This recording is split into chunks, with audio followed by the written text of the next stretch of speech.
Tony, stock water, very important, especially with the dry season coming on.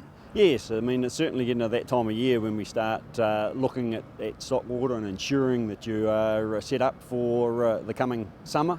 That's when the pressure comes on, and by all accounts we're heading in for a dryish summer with these northerly flows, and so good time to be thinking about preparing and ensuring your stock are going to have enough to drink.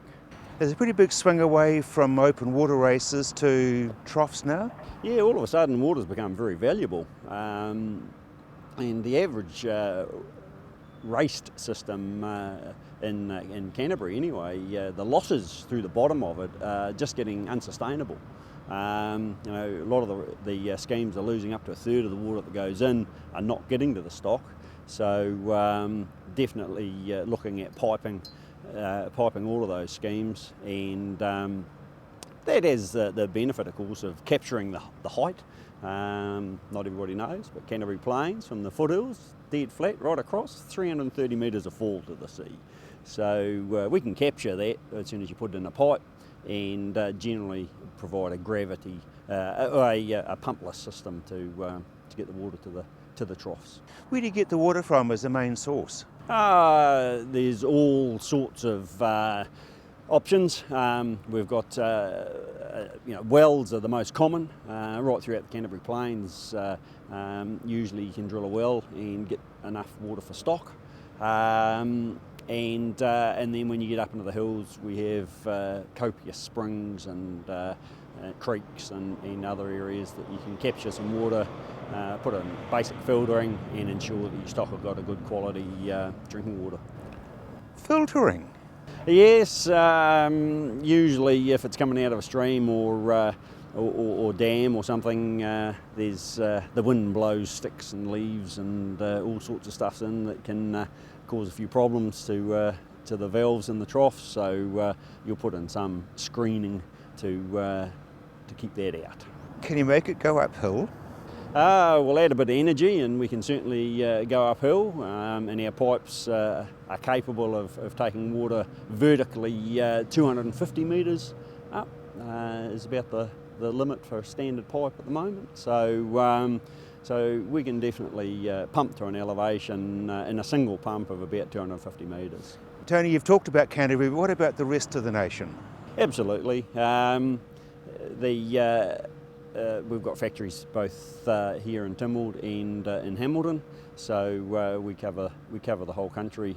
And the hillier it is, the higher pressure pipe you have, and on the flats we get away with a lower pressure rating.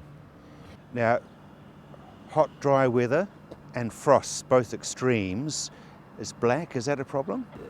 Frost is certainly not too much of a problem with polyethylene at all. It handles well below zero without any problems, but in the heat you definitely want to keep it out of the sunshine for two reasons. I mean, the stock certainly prefer cold water, and the pressure rating of the pipe decreases as the heating increases, so you've just got to be mindful of that as well. If there's water flowing through it, it's not too much of an issue, but if there are periods of time when there's not much water flowing through it, which is a characteristic of stock water, then the pipe will heat up and it will derate. So, but as long as it's below ground, the ground keeps it at an even ambient temperature.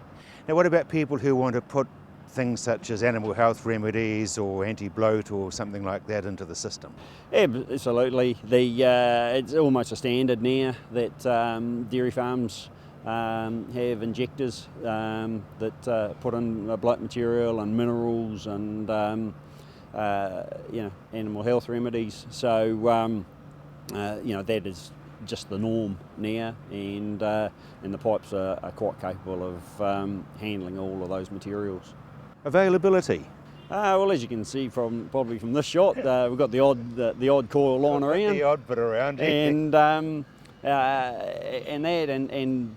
we've recently had quite a reorganisation of production, which allows us to keep up with any foreseeable demand.